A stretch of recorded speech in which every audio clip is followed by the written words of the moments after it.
Васко Иванов, портрет в червено, 1982 година. Това е един от поредицата интимни портрети в изложбата, съпоставени на фигуралните композиции с пропагандно-политическо съдържание. Фигурата на жената в картината изглежда крехка и уязвима като съотношение с мащаба на формата и с активния условен фон. Тук думата фон вместо заден план се употребява, за да се разграничи условното и абстрактното от фигуративното. Жанрът на интимния портрет позволява на художниците да работят повече върху емоциите и душевното състояние, най-вече чрез лицето и ръцете.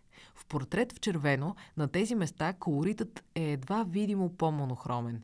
Без да работи буквално с черно-бяло, Васко Иванов постига деликатна препратка към фотографията и същевременно забележително живо излъчване на модела. Картината може да послужи и като източник на информация за модата в края на 70-те и началото на 80-те години на 20 век.